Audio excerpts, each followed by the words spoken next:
Boa tarde, eu sou o professor José Luiz Miller, da Universidade do Estado de Mato Grosso. Atuo na educação, na área da pedagogia, desde o ano de 1993. Nesse período eu participei de muitas discussões sobre a reformulação curricular do curso de pedagogia, sobre a atuação do pedagogo, sobre o trabalho do pedagogo, sobre a especificidade da formação.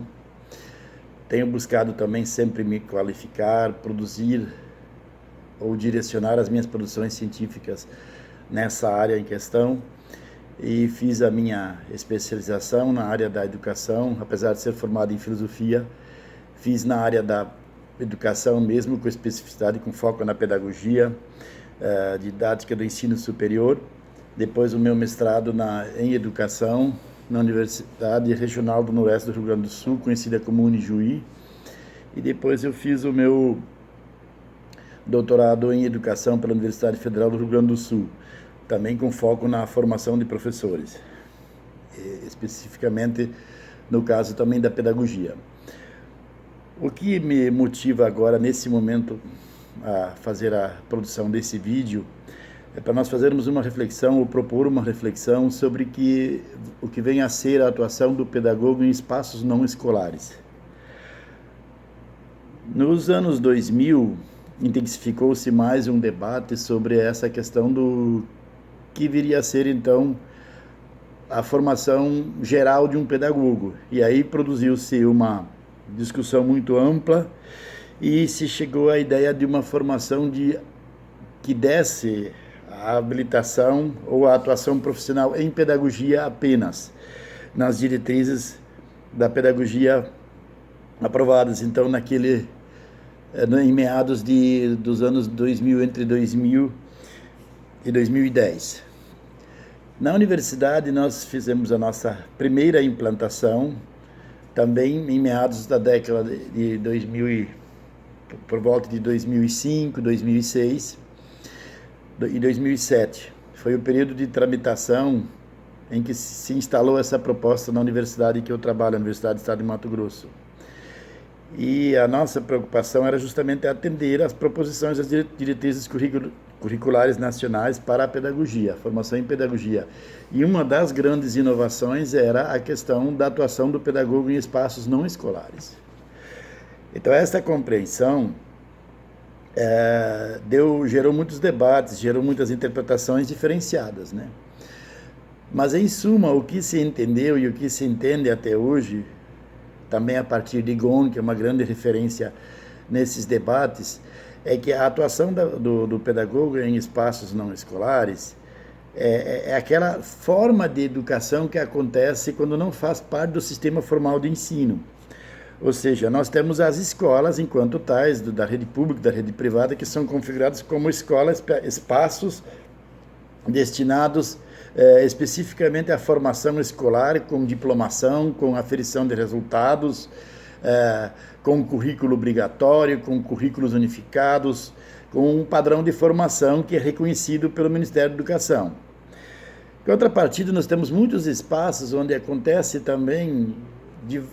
diversas formas de educar e que não são configuradas como escola. Por exemplo, numa empresa existem vários afazeres que são da competência da pedagogia, a exemplo da organização do trabalho no sentido da relação interpessoal, que também é a atuação do psicólogo, mas isso pode ser feito em conjunto com a atuação do pedagogo. Os programas de formação que são oferecidos nas empresas, eles têm um caráter formativo, portanto, um caráter pedagógico e um caráter de planejamento de formação, né? E aí tem o papel do pedagogo nesse espaço. Também em outros espaços, como os hospitais, nós sabemos que a criança, mesmo estando com problemas de saúde, de modo que ela seja afastada da escola e que ela esteja mantida num período de um tratamento mais intenso numa unidade hospitalar, ali ela tem direito de ter acesso à educação, né? Então, em algumas situações, até há experiências em que se formou, ou, aliás, em que se propôs uma escola dentro do interior do hospital. Mas, nesse caso, essa escola já fazendo parte de um sistema de ensino, com regras específicas de escola. mas também quando a atuação do pedagogo, seja no sentido de educar, de manter uma formação mínima dessas crianças nesses espaços, que não fazem parte propriamente do que se pode chamar de escola, acontece aí também uma ação pedagógica, portanto, trabalho também para pedagogos. Onde há uma ação pedagógica, há a atuação de pedagogos. Nos trabalhos, por exemplo, nos fóruns ou no judiciário, existe toda uma estrutura de apoio que é necessária, por exemplo, para se acompanhar se uma criança está em defasagem escolar, se uma criança está sendo bem atendida pelos pais, por exemplo, uma criança em vulnerabilidade social, que tipo de apoio de assistência escolar que ela está tendo, ela está cumprindo, ela está tendo acesso à educação adequadamente, principalmente quando existe uma vigilância do sistema judiciário, quando há punição a pais ou a responsáveis. Esse acompanhamento pedagógico, ele há de ser feito também por um pedagogo. Então, nessa situação, nós também vamos ter a atuação de um pedagogo, né? Então, sempre nós vamos falar em pedagogia em espaço não escolar, quando, então, acontece qualquer tipo de trabalho de formação ou trabalho educativo em outros ambientes que não façam espaço do sistema formal de ensino. Então, como já exemplifiquei algumas situações, o que se tem colocado então, para que seja o espaço de um pedagogo, há uma legislação específica ou se estipula em lei que alguém é obrigado a contratar um pedagogo. Na esfera pública, em algumas situações, sim, já se reserva vagas para pedagogos nesses espaços, nos concursos, quando são feitos, às vezes são contratados também temporariamente para fazer alguns trabalhos, alguns serviços. Nesse sentido, quase sempre em parceria com psicólogos e assistência social, ou assistentes sociais. Mas não há exatamente, isso é muito facultativo, isso depende muito das instituições. De um modo geral, por exemplo, as empresas, as de maior visão, as que têm uma compreensão mais apurada das coisas, que reconhecem a necessidade da qualificação dos seus trabalhadores, que gostam de chamar de colaboradores, essas instituições geralmente já criam esses espaços para os pedagogos, embora não haja algo previsto em lei nesse sentido, com especificidade, mas eles já incluem, geralmente o pedagogo ele está sendo colocado ou convidado ou chamado nessas situações como aquele que organiza o curso de formação, aquele que planeja o curso de capacitação, ajudando a empresa a entender que tipo de profissionais são necessários em relação a cada curso que se quer ofertar. Por exemplo, ele monta uma espécie de composição curricular com conteúdos e áreas de conhecimento ou áreas de formação pretendidas, e aí ele propõe, por exemplo, um evento formativo com um único ministrante de um curso, ou então com mais formadores nesse processo, conforme a necessidade ou a solicitação da empresa. Mas ele também, a partir do momento que ele está inserido em alguma empresa ou em algum espaço escolar, ele também pode já fazer proposições e sugerir de que maneira que ele também pode ser útil nas empresas, né?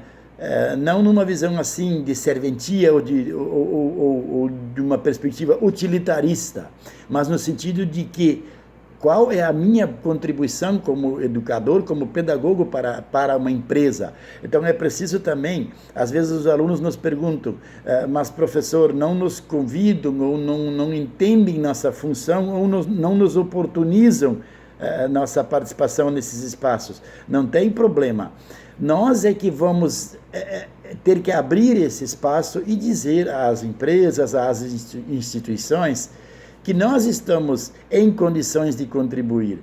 Somos nós que precisamos, num certo sentido, de nos posicionar e de nos apresentar às instituições.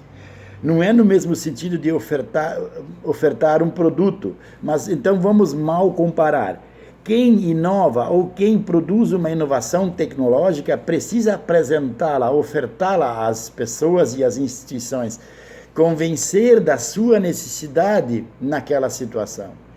Então, nós não temos tido muito essa prática, nós sempre ficamos mais à espera de sermos chamados ou de sermos convidados. Então, de um modo geral, nós precisamos passar a ter esta conduta de oferecer o nosso trabalho e mostrar o nosso trabalho a essas instituições. e outros espaços que estão totalmente sem ocupação ainda. Por exemplo, agora esse desafio que nós estamos tendo de oferecer educação escolar através das mídias eletrônicas, através da inclusão digital, através do ensino remoto, nós estamos tendo essa possibilidade agora de termos aulas em novos formatos. Então, mesmo que voltemos a ter um ensino conhecido como regular, presencial, fim da pandemia, nós podemos manter um trabalho de divulgação científica, de debates, as famosas lives da educação, elas podem ser mantidas, né? Então, antes nós dependíamos muito para aparecer, vamos dizer assim, né, em algum mecanismo de televisão ou televisivo, nós necessitávamos que alguém de um programa jornalístico reconhecesse a nossa importância e nos convidasse para um tema. Por exemplo, fomos convidados para falar sobre um tema na TV e fomos, mas isso por iniciativa da TV, não fomos nós que nos dispomos a ir lá, nós apenas aceitamos convites. Então, esse espaço nós agora precisamos ocupar com uma forma de educar em espaços não escolares e mantermos educadores também nesse espaço que está bastante, vamos dizer assim, ocioso ou então disponível, livre, e, na verdade, sem muitas regras ainda, né? Hoje, este mundo digital, esse mundo da internet, ele é um mundo livre. Quem quer criar e quem quer se apresentar pode fazê-lo. Nós assistimos aqui a uma ascensão assombrosa dos youtubers, dos influenciadores digitais, e nós vemos poucos educadores. Temos aí alguns exemplos maiores, como o Cortella e o Karnal, que aparecem muito nesses espaços, que foram pessoas que perceberam, vamos dizer assim, rapidamente que isso iria acontecer e conseguiram se inserir. Mas, de um modo geral, enquanto educadores, nós estamos num terreno ainda sem nenhuma forma de disputa. Ou seja, nós não é no sentido de disputa de briga, mas de ocupação mesmo de espaços, né?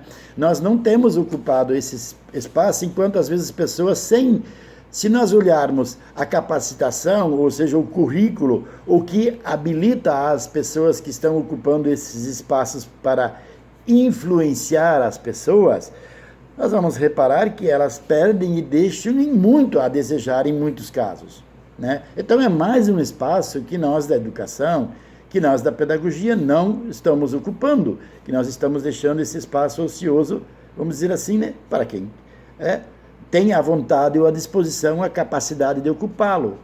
Então, nesse sentido, nós estamos também tendo uma disciplina na Universidade do Estado de Mato Grosso, que é justamente com esse nome de pedagogia em ambientes não escolares, que também pode ser entendido como espaços não escolares, né? Então, essa disciplina visa propor esse tipo de debate, de discussão, também no plano de referenciais teóricos importantes, né? Então, este vídeo também fará parte dessa disciplina que está sendo oferecida de modo remoto pela Universidade do Estado de Mato Grosso, o curso de Pedagogia. Nessa situação, estarei oferecendo essa disciplina em parceria com a minha colega professora Jaqueline Loureiro, e temos uma grande expectativa em relação a isso. Por hora é só, estamos mantendo vídeos um tanto limitados quanto à questão do tempo, mas há muitas questões que precisam ser ponderadas, principalmente no que se refere a uma fundamentação teórica específica. E a preocupação agora que estamos num momento de discussão e pouco debate, deveríamos de ter muito mais debate, para a implantação de novas diretrizes para a pedagogia, de uma nova orientação. E o que está nos deixando, num certo sentido, bastante apreensivos, porque é possível que novamente se tenha uma compreensão de uma formação de um pedagogo muito mais restrito, e talvez tenhamos que optar por habilitações específicas, ou da educação infantil, ou dos anos iniciais, ou de uma perspectiva mais de gestão escolar. De todo modo, independente do que for acontecer, como não há uma legislação específica, o espaço do pedagogo ou da atuação do pedagogo em espaços não escolares, ele estará sempre mantido, porque a demanda está lá. Mesmo que não haja uma legislação específica exigindo formação nesse sentido, a demanda estará lá, né? Então, nesse sentido, obrigado por quem tem a oportunidade de assistir esse nosso trabalho, esse nosso vídeo, e convido vocês para uma reflexão nesse sentido, de leituras nesse sentido. Obrigado.